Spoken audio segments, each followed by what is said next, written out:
Abra su Biblia en Mateo capítulo 21. Le pido que tenga paciencia, hermanos, para poder escuchar la palabra del Señor. No solo paciencia, sino también reverencia a ella misma, hermanos. Tratemos de, hermanos, cuando estemos en el culto, de estar lo más reverente que se pueda.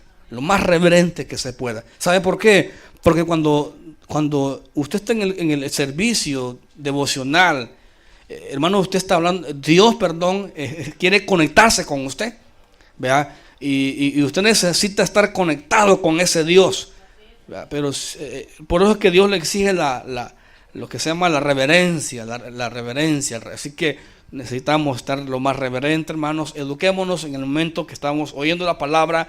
Dios bendiga al hermano Gustavo, también Morales, que siempre está pendiente con la alabanza.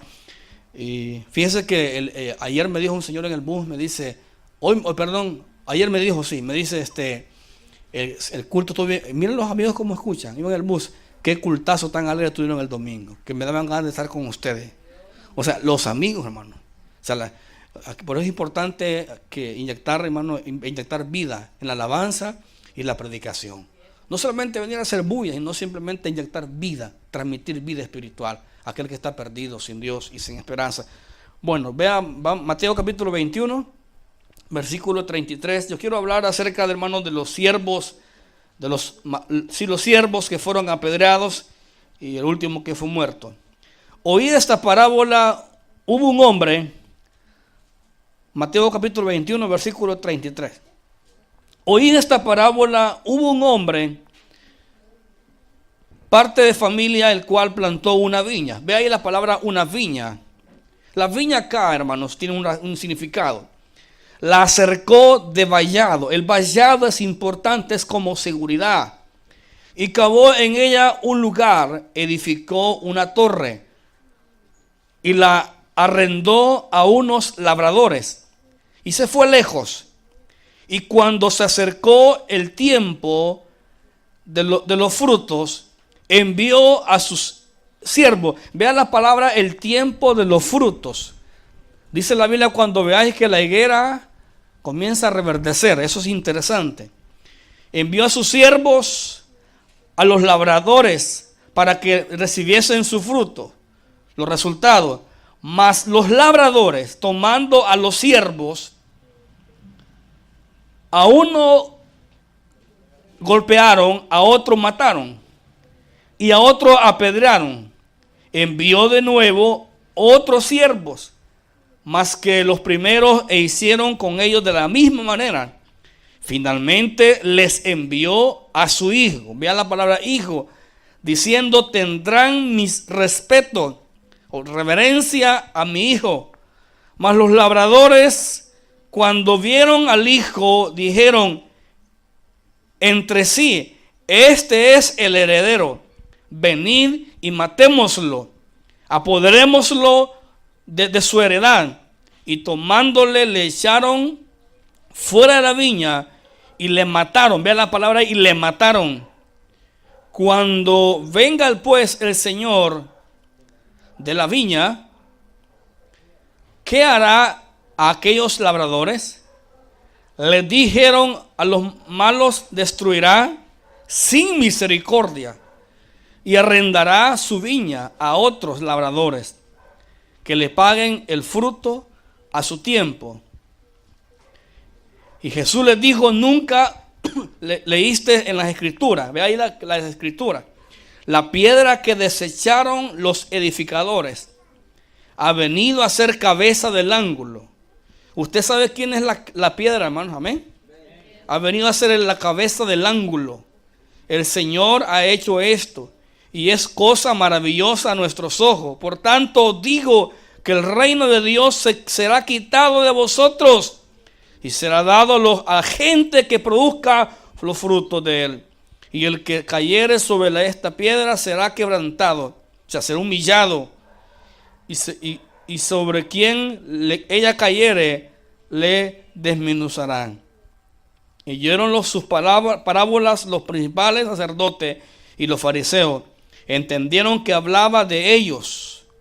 Pero mire qué interesante esto. Los fariseos sabían que Jesús hablaba de ellos. Ese es el contexto.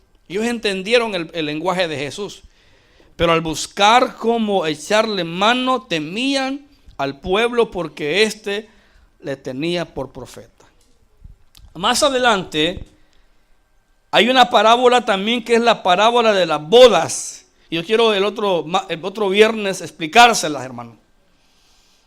Hoy quiero explicar esta parábola, la parábola de los obreros malvados. Esto tiene un significado en la palabra de Dios.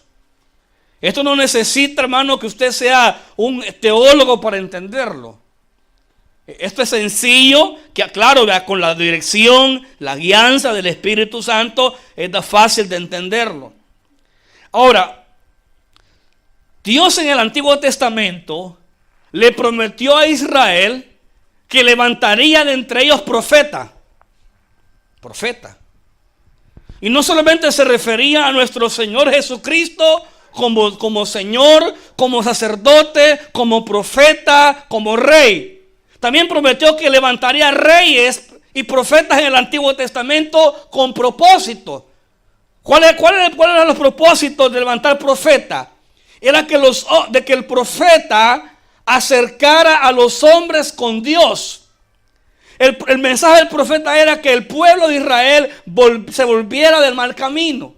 Los profetas del Antiguo Testamento, hermanos, no eran bien vistos por la gente. Eran los más despreciables. Por ejemplo, cuando Elías mató los falsos profetas de Baal, mató como 300 profetas, les arrancó la cabeza. Hermano, y cuando eso hizo este hombre, este profeta Elías, la mujer de Acab le dijo que lo iba a matar. O sea, vemos ahí que los profetas nunca eran bien vistos por los hombres. Por ejemplo, Juan el Bautista le decía al rey, ¿qué le decía? No te es lícito tener la mujer de tu hermano. Era odiado. La Biblia nos habla que muchos profetas murieron, hermano, decapitados, murieron, por ejemplo, los aserraron, anduvieron de aquí para allá, vivieron en el desierto. Los profetas nunca eran bien vistos por el mensaje que tenían. Los falsos profetas sí eran bien vistos por la gente. Los falsos profetas sí eran alabados por la gente. Los falsos profetas decía la gente, ese es un siervo de Dios. Ese hombre, como nos enseña la Biblia. En Jeremías nos habla de los falsos profetas que decían, vienen tiempos de prosperidad, de salud, de dinero. Bueno, nunca habrá espada, nunca habrá hambre, nunca habrá hambruna. Hermano, si en esta ciudad se levantara una iglesia con falsos profetas declarando que hay milagros, sanidades, prodigios, prosperidad, las iglesias crecieran y estos falsos profetas fueran bien vistos por la gente. De hecho, los falsos profetas del tiempo de hoy en día, hermano, arrastran multitudes de gente. ¿Y saben quiénes arrastran? A la gente que no conoce las escrituras. A la gente que no conoce la verdad. Aún hasta apoyan ministerios falsos, ministerios que no prosperan, ministerios que no son bíblicos, que tienen apariencia de piedad, tienen una cruz, cantan lindas alabanzas, pero la verdad, la Biblia no está expuesta tal como es. Pero usted mira, pastor, pero hablan de la muerte de Cristo, pero hablan de la resurrección, pero su mensaje no es claro, es confuso. Ahora, estos profetas falsos en el Antiguo Testamento eran bien vistos por la gente, eran alabados por la gente. Pero los profetas de Dios, los que eran enviados por Dios a predicar la palabra de Dios, la verdad de Dios a la gente los odiaba. Los reyes los odiaban, los reyes los aborrecían por enseñar la verdad. Es lo que pasa hoy en día. La gente aborrece los verdaderos profetas, en este caso los predicadores, maestros de la Biblia. Y los falsos profetas son alabados, puestos en alto, en pedestales. Y yo lo que veo como estos falsos profetas tienen la capacidad, el poder para controlar las mentes de los seres humanos. Si algo el diablo utiliza es atrapar las mentes de los débiles, hermano. Ahora, quiero que vea algo importante acá. Esta parábola tiene un significado. Habla de los labradores malvados. Habla de una viña, ¿verdad que habla de una viña? Habla de una viña. Y esa viña dice que fue acercada. Ahora, la viña, hermanos, representa Israel. La viña representa a Israel.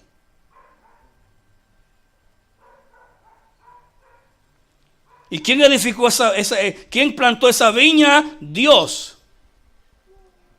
¿A través de quién? A través de Abraham. La viña Israel. Y Dios a esa viña, que es Israel, le dio bendiciones materiales. Le dio profetas, le dio soñadores, le dio videntes. Tuvieron la experiencia de caminar en seco en el Mar Rojo. Imagínate qué experiencia más linda, ¿verdad? Tuvieron la experiencia de ver las 10 plagas de Egipto que cayeron a la tierra de Egipto. Imagínate qué milagro, ¿verdad? Tuvieron el privilegio de tener un líder como Moisés dirigiendo más de 3 millones de judíos en el desierto. Ven que el calzado de los pies en el tiempo que anduvieron los 40 años que estuvieron perdidos en el desierto, la Biblia dice que sus sandalias nunca se le desgastaron. Qué privilegio, ¿verdad? Que querían agua y salía agua de la roca. Imagínense, hermano. Querían carne, pero se aburrieron de maná del cielo. Dijeron queremos carne y Dios les dio carne. Imagínense, hermano.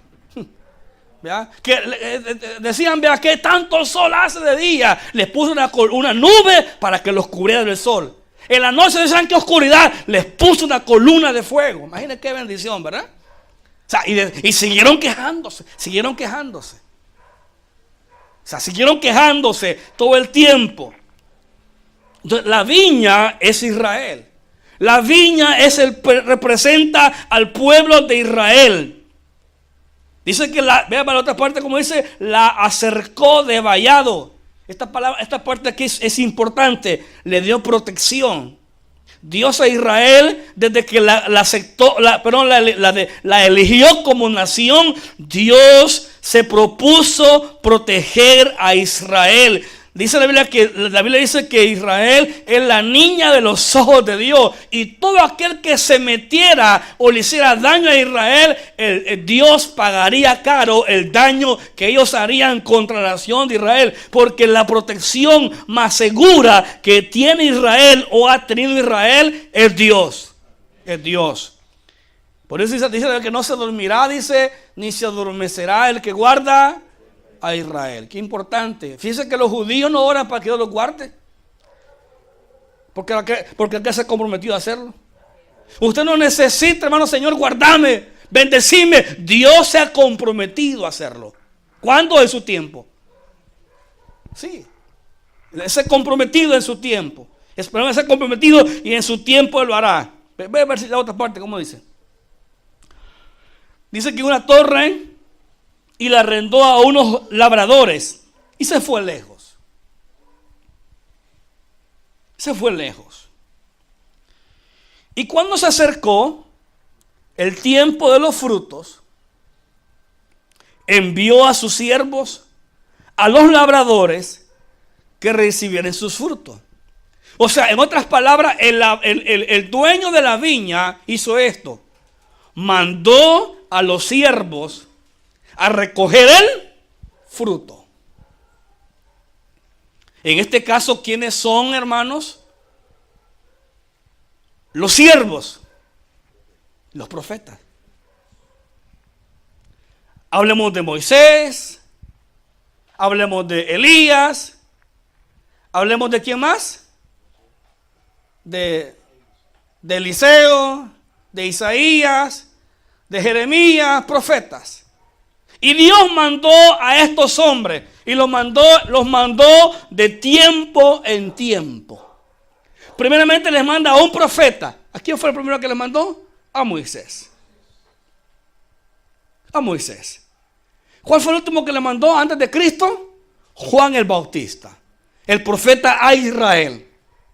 ¿Y qué hicieron con Juan el Bautista? Le arrancaron la cabeza. ¿Qué hicieron con Isaías? Y el pueblo de Israel, ¿qué hicieron con Isaías? Lo aserraron en un árbol. ¿Qué hicieron con Jeremías? Lo metieron preso en una cisterna. Estuvo un tiempo metido en una cisterna. Estuvo preso ahí, Jeremías. Y podemos hablar de muchas cosas. A Elías, ¿qué pasó con Elías? Lo mandaron a decir que le iban a matar también a él. Una mujer, ¿verdad? Ahora, vean el versículo 34. Y cuando se acercó el tiempo de los frutos, o sea, en otras palabras, quiere decir esto: el tiempo que Dios había señalado con el propósito de poder salvar al pueblo de Israel, de salvar a la nación de Israel, establecer su reino, darles el perdón de pecado, darles la vida eterna, darles, hermanos, las bendiciones que Dios le había prometido a Abraham, a Isaac y a Jacob. Y hasta el día de hoy siguen permanentes las promesas para con Israel. Y dice el versículo 34, y cuando se acercó el tiempo de los frutos, envió a sus hijos a los labradores. ¿Cuál era el fin de los profetas? ¿Cuál era el fin de los siervos? Era que Israel tuviera una relación ¿con quién? Con Dios. Ese era el fin de estos siervos. Era volver a Israel del mal camino hacia Dios. Por ejemplo, si usted ve el libro de Jueces, en su casa léalo por el tiempo. Dice la Biblia que cada vez que un juez moría, dice que Israel se iba en pos de los otros ídolos, de los otros dioses paganos. Se levantaba un juez, entonces Israel se mantenía perfecto, recto, bien parado, firme. Moría un juez, iban a entrar los dioses.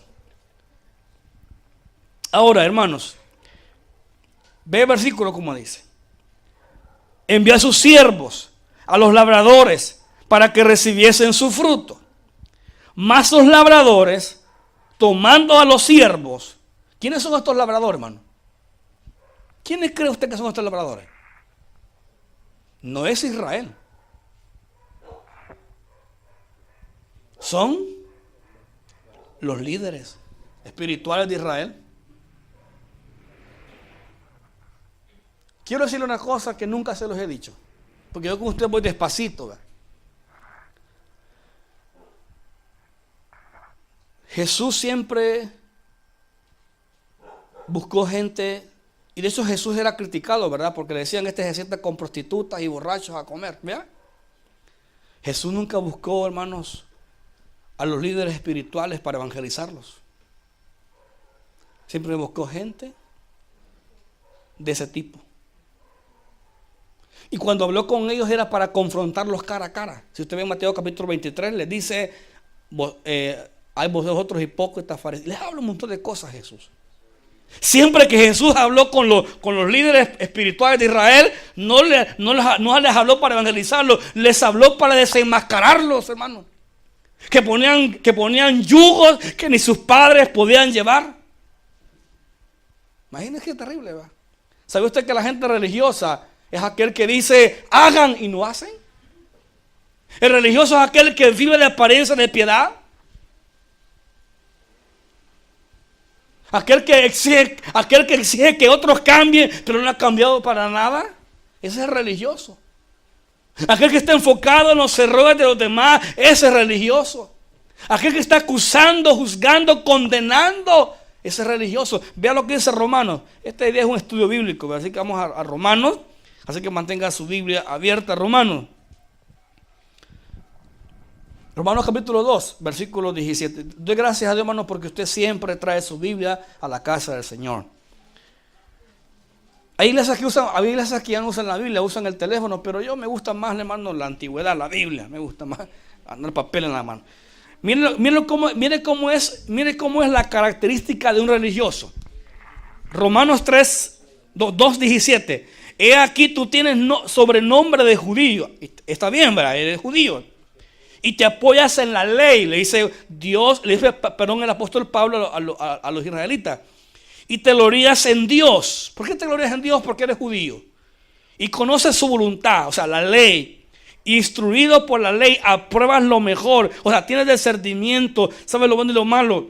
Y confías que eres guía de ciegos, luz de los que están en tinieblas, instructor de los indoctos, maestro de niños, que tienes en la ley la forma de la ciencia y de la verdad. Tú que pues que enseñas a otro, no sea no te enseñas a ti mismo. Tú que predicas que no sea de hurtar, hurtas. ¿Se lo dice Pablo a quién? A los judíos. Tú que dices que no se ha de adulterar, adultera. Se lo dice a los religiosos. Tú que abominas de los ídolos, cometes sacrilegio. Tú que te jactas de la ley, con infracción de la ley, deshonras a Dios. Entonces, hermano, aquí Pablo desenmascara ¿a quién? A los religiosos.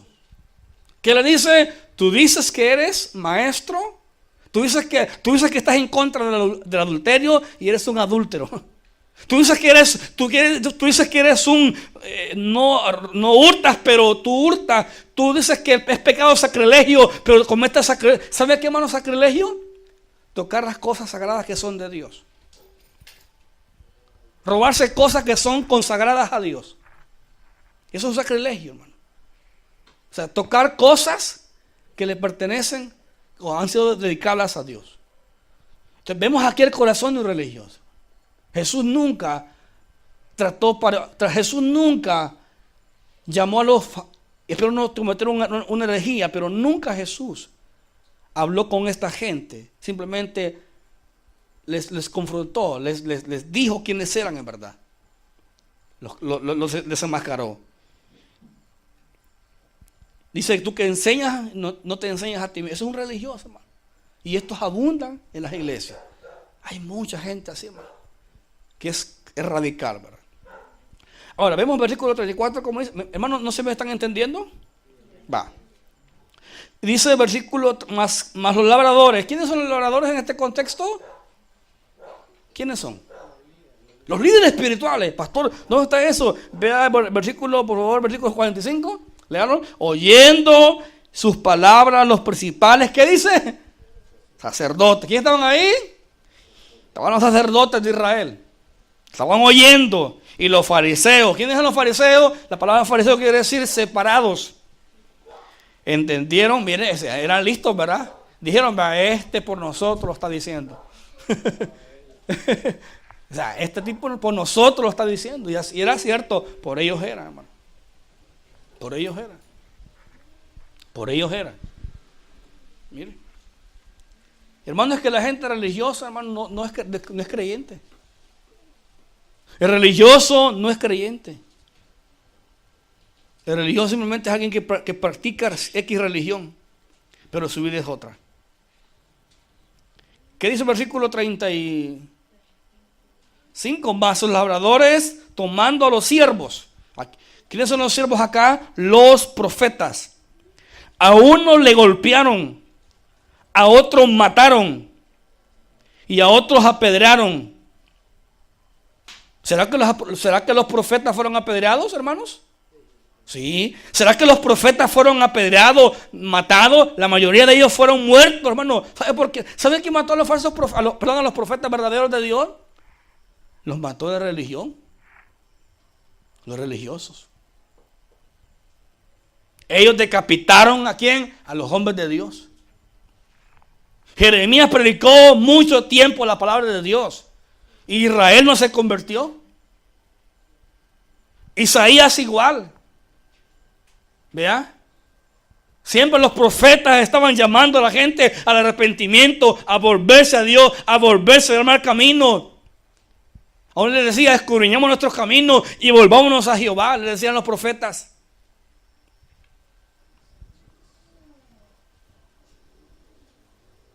¿Cómo murió el apóstol Pablo? Decapitado. ¿Cómo murió Pedro? Dice la tradición romana que murió crucificado, cabeza abajo. ¿Cómo murió Jacob, el hermano de Jesús, el pastor de la iglesia de Jerusalén? Decapitado por Herodes. Así murieron. Se murieron, no fue fácil su vida, ¿verdad? Y nosotros como cristianos, hermano, a veces por cosas sencillas nos queremos correr, ¿verdad? A veces por cosas bien sencillas nos queremos alilar, corrernos, hermanos. Y esta gente pagó con su vida. ¿Sabe por qué? Porque esta gente tenía convicciones. Si algo nos hace falta como creyentes, y yo me incluyo, es convicciones. Hermano, aún esta gente murió por la fe que tenían, hermanos. Esta gente murió por esa fe que mantenían. Se dieron el 100%, el todo por el todo. Yo le animo, hermano, que usted se apasione por Dios. Jóvenes solteros que tienen la libertad para servir, desen el 100% para Dios, sin descuidar sus cosas materiales, lo que hacen. Hay que hacerlo también, pero entreguen sus vidas a Dios, desen el todo por el todo con Dios. Y versículo 36 que dice, envió de nuevo a otros siervos, otros profetas, mas los primeros hicieron con ellos de la misma manera. Hermano, no fueron aceptados por Israel. Israel siempre estuvo rechazando a los profetas de Dios. Siempre estuvieron menospreciándolos. Siempre los estuvieron persiguiendo de aquí para allá. Versículo 37 que dice, finalmente les envió a su hijo. ¿Quién es su hijo, hermano? Jesucristo. Jesucristo, ¿verdad? Les manda a Cristo. Todos los profetas habían muerto. El último que murió decapitado, ¿quién fue? Juan el Bautista. Y Juan el Bautista, me gusta la sencillez de él. Él dice, he aquí el Cordero de Dios que quita el pecado del mundo. Juan el Bautista reconoce que ese es el último que viene. Él dice, no soy digno de quitar la sandalia de sus pies. Imagínense, no soy digno. Dice Juan, es más poderoso que yo, dice Juan. Es necesario que yo mengüe, vaya muriendo y que él siga creciendo. Esa tiene que ser su oración, hermano. Señor, yo quiero menguar cada día. Yo quiero ir disminuyendo y quiero que tú te veas más en mí. ¿Sabe cuál es el carácter de Cristo? ¿Cuál cree usted que es el carácter de Cristo? Aprender de mí, que soy manso y humilde de corazón. Ese es el carácter de un creyente. Que aprenda. El carácter de un creyente es que siga aprendiendo. Dice que Jesús aprendió obediencia, aún siendo Dios. No papachú, Dios. No el niño Dios, Dios mismo. Dice que aprendió obediencia, dice Hebreos. Aprendió obediencia. Y dice que eso es interesante, que como siendo Dios aprende a ser obediente y muerte hasta la cruz. Versículo 37, ¿cómo dice? Finalmente les envió a su hijo.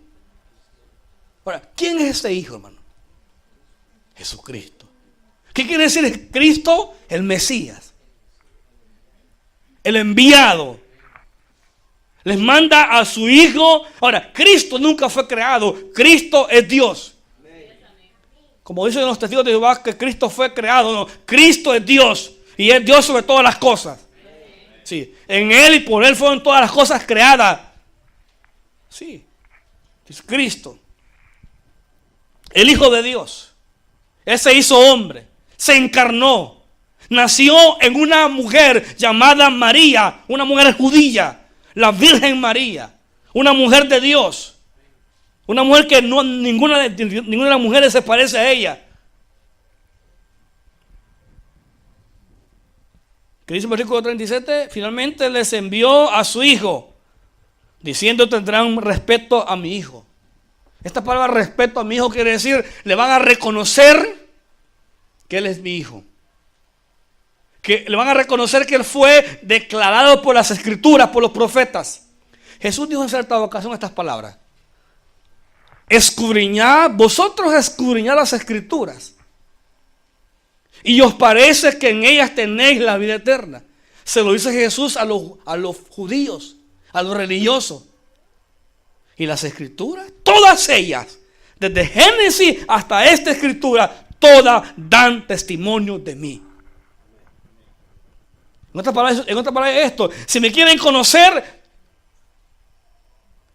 tiene que ser por las escrituras. La única manera que una persona puede conocer a Cristo es a través de la palabra de Dios. Es a través del mensaje del evangelio de Cristo. Finalmente les envió a su hijo diciendo, tendrán respeto a mi hijo. Mas los labradores cuando le vieron. ¿Sabe quiénes son? ¿Quieren ver los labradores, verdad? Los religiosos, hermano. Los religiosos. Los labradores, cuando vieron al hijo, dijeron entre sí. O sea, murmuraron, platicaron, conversaron. Hermanos, todo lo que usted ve en el libro de Mateo, o Lucas, o Juan y Marcos, claro, Dios está en control, ¿verdad? Pero dice la Biblia en el Salmo capítulo 2, si no me equivoco, dice, se levantaron contra mí, dice, hicieron reuniones, dice, contra mi ungido. Dice que Él se reirá en los cielos. Hermanos, usted era pastor, pero ¿no cree usted que era un plan que Cristo muriera? Sí, era un plan que Cristo muriera, estamos de acuerdo. Pero es algo increíble, hermano, que los judíos, oigan esto por favor, sabían que el que estaba ahí haciendo milagros, el que le dio, el que sanó de la lepra al leproso, esa era una evidencia del Mesías. El que hizo ver a los ojos del ciego, Bartimeo, sabían que ese era el Mesías. Dijeron, ese es el Mesías. Lo sabían. Bueno, de hecho hasta Nicodemo fue a buscarlo de noche. Y le dijo, sabemos que has venido de Dios. Esa parte es importante ahí, sabemos. O sea, conocemos, entendemos que tú eres el Mesías. Por eso que Israel sabía que el que estaba enfrente de ellos era el mero mero. Y que venía a salvarlos, hermano. Y que venía a darles el perdón de pecados.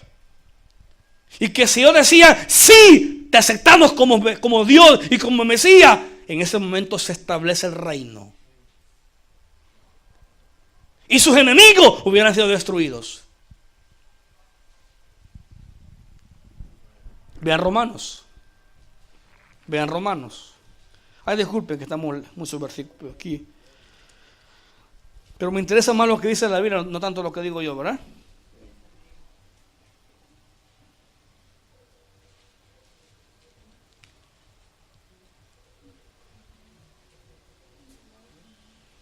Romanos capítulo 10.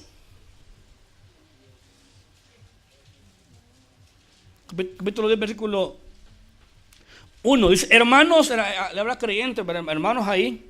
Ciertamente el anhelo de mi corazón y mi oración a Dios por Israel es para salvación. Ese es el punto más importante del apóstol Pablo, para salvación. Hermano, usted tiene que orar por su familia para salvación. Porque yo les doy testimonio de que tienen celo. O sea, interesante esto, ¿verdad? Pero no conforme a ciencia, o sea, al conocimiento verdadero. Porque, vea el versículo 3 importante, porque ignorando la justicia de Dios y procurando establecer la suya propia, no se han sujetado a la justicia de Dios. Porque el fin de la ley, ¿quién es? ¿A dónde terminó la ley? En Cristo. En el Nuevo Testamento, en la gracia, la ley fue puesta en nuestros corazones a través de la obra del Espíritu Santo. Israel tenía que cumplir la ley en el Antiguo Testamento.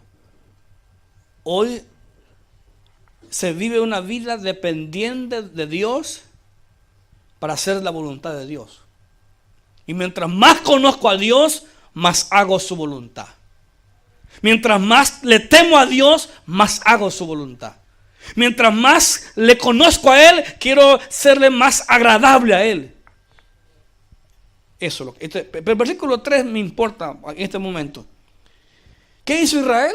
Sabían que Jesús era el enviado de Dios. Lo sabían. Lo tenían claro. Por la ley y por las escrituras. Por los milagros, los prodigios que hacía. Eso era en evidencia de que Él era el Mesías. Pero ¿qué hicieron ellos? Hicieron esto, hermano.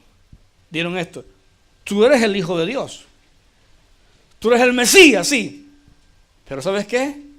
Nosotros queremos salvarnos no a través de vos. Lo queremos hacer a través de nuestras propias fuerzas. A través de nuestras propias normas. A través de guardar la ley. A través de circuncidarse. A través de ir al templo a matar animales. A través de cumplir la cabalidad. De esa manera vamos a salvarnos. ¿Y saben qué hicieron con Jesús? Lo matan. Le dan. Lo matan en la cruz. Porque dice que establecieron sus propias leyes. Dijeron a Jesús no, la ley sí. A Jesús no, sacrificio. A Cristo no, ley sí, sacrificio sí. Cristo no. Eso hicieron. Hermano, es como lo pasa hoy en día, ¿verdad? Hay gente que uno le dice, mire, solo Jesús salva. Solo Jesús salva. Solo Jesús salva. No hay nadie como Él. Solo Él lo puede llevar al cielo. Y dice, no, dice la gente, ¿verdad? Sí, es cierto, Cristo muere en la cruz, ¿verdad? Pero también hay que cumplir la cabalidad. Hay que guardar, hay que bautizarse, hay que perseverar, hay que aquí, o sea, ese es el punto, ese es el meollo de la gente. Y es fe sola en Cristo nada más. Es fe sola en Cristo. La gente me pregunta, ¿y usted es salvo? Sí, solo por la fe en Cristo nada más. Ahí es todo, ese es el punto, no hay nada más, hermano. Cuando alguien le pregunta, ¿y qué es creer en Cristo? Creer en Cristo implica que solo Cristo es el único que me puede llevar al cielo. Es todo.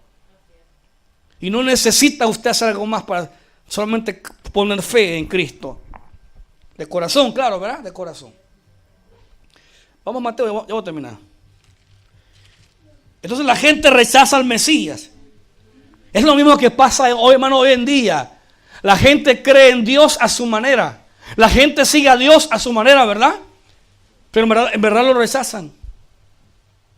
Ya viene bueno, ya comenzó la fiesta aquí en este pueblo, ¿verdad? La fiesta del pueblo. Invítalos a un culto. Invítalos a una vigilia.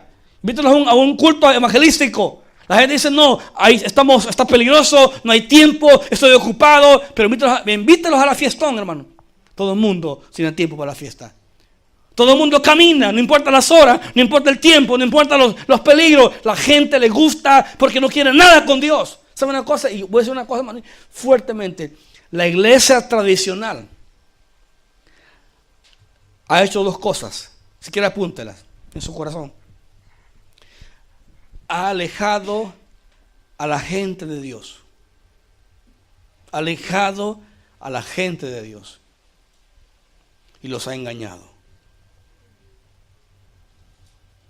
La religión lo que hace es como ahogar o cerrar la verdad de Dios. Es lo que es la religión tradicional. Es como que yo a usted, hermano, les diga, ¿verdad, hermano? Ustedes pueden ser cristianos, ¿verdad? Y pueden ir a bailar cuando puedan, ¿verdad? Sí, ¿verdad? Usted diga, hermano, usted puede pedirle a Dios, pero también pedirle a la Virgen María. No, hermano, no se puede. Perdónenme, no se puede. No se puede. O, hermano, usted puede ser cristiano, pero puede tener 2 o 3 amantes, ¿verdad? Y no importa. No, hermano, no se puede, hermano, no se puede. No se puede. ¿Amén, hermanos? No se puede. Hermano, usted puede ser cristiano, y usted puede ser aquí, puede ser allá. No, no se puede. Dice la Biblia, dice el apóstol Pablo, que fuimos llamados a libertad, solo que no usemos la libertad como ocasión para qué? Para la carne. No se puede. El pecado se paga caro, altamente caro. Si es creyente, si no es creyente, peque, dele con todo, no pasa nada. Pero si es creyente, le van a cualquier acto lo van a llamar a la corte celestial. Y saldrá de la corte hasta que pague el último centavo. Porque Dios no te dice a ti, ¿verdad? Conmigo no se juega.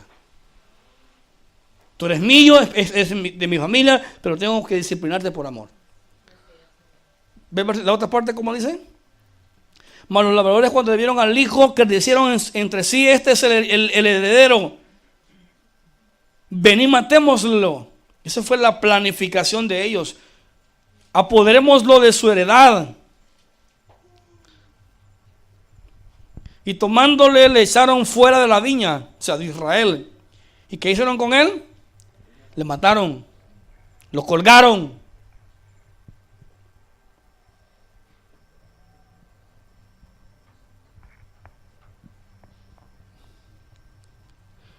Y dice el versículo 40. Pero antes de todo, hermanos, cuando Jesús estaba colgado en la cruz, uno de ellos dijo verdaderamente, este es el Hijo de Dios. Pero ya era tarde ya. Ya era tarde. ¿Sabe por qué? Porque si Israel hubiera aceptado a Cristo como Mesías, hermano, ustedes y yo estuviéramos ardiendo en el infierno.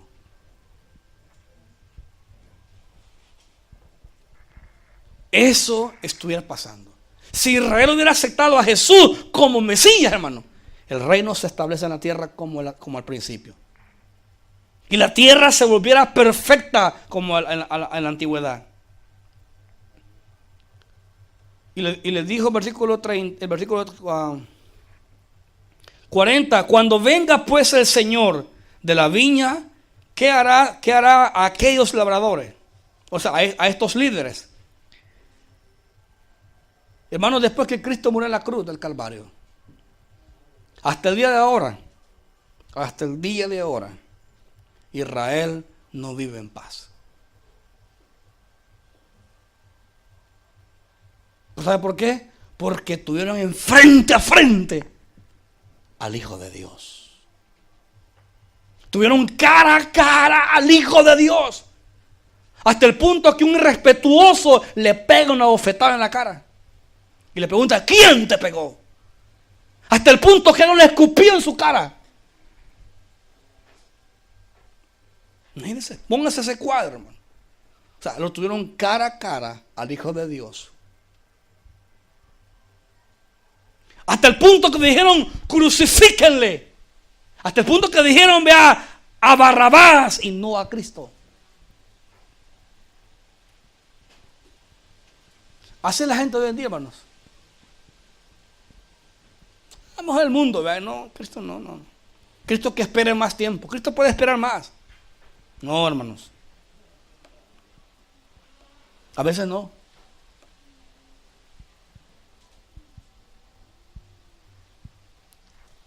Versículo 42, ¿cómo dice? Jesús le dijo, ¿nunca leíste en las Escrituras? La piedra que desecharon los edificadores ha venido a ser cabeza del ángulo. El Señor ha hecho esto. En otras palabras, los edificadores. O sea, Israel, ¿qué hizo con la piedra del ángulo? La desecharon. La vieron inútil. No la vieron útil la piedra, que era Cristo. Dijeron, Cristo no nos funciona. ¿Sabe por qué la gente rechaza a Jesús, hermano? Porque a ellos no les funciona. Pero yo soy testigo que a mí me ha funcionado. A mí me ha funcionado. Pero la gente rechaza a la roca que es Cristo, la piedra del ángulo, la piedra principal, la roca. Y es cosa maravillosa, dice más adelante, a nuestros ojos. Por tanto os digo que el reino de Dios será quitado de vosotros y será dado a gente que produzca los frutos de él. ¿Con quién trató Dios? Nosotros. Puso dio como un clip, un alto, y comenzó a tratar Dios ¿con quién? Con los gentiles.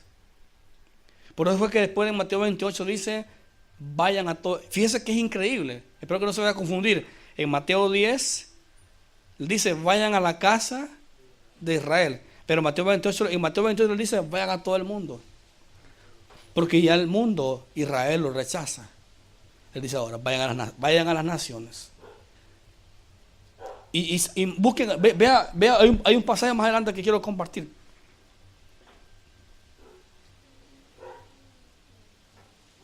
Vea el capítulo 22, hermano, el 22.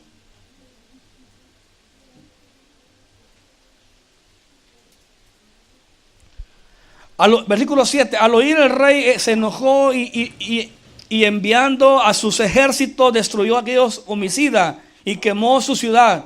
Entonces dijo a su siervo: las bodas a la verdad están preparadas, mas los que fueron convidados, que es Israel, no eran dignos. Id pues a las salidas, a los caminos, y llamad a las bodas a cuantos halléis. Y saliendo los siervos por camino, juntaron a todos los que hallaron juntamente, malos y buenos, y las bodas fueron llenas de convidados. Y entró el rey para ver sus convidados. Qué interesante, hermano. Ahí, hermano, él invitó a todo el mundo, ¿verdad? Israel lo rechaza, trata con nosotros. De Romanos 11, hasta que haya entrado, ¿qué dice? La plenitud de los gentiles. Hermano, yo quiero decirle una cosa a usted. Siéntase dichoso de que Dios lo tomó en cuenta en su plan. Amén. Israel lo rechaza, el pueblo escogido, la niña de sus ojos, lo rechaza. Dicen no al Mesías. ¿Vea? Y de repente dice Jesús: voy a tratar entonces ¿con quién? Con todo el mundo. ¿Sabe una cosa? Israel, hasta el día de ahora, aunque no me lo crea, tiene celo. Israel tiene un celo.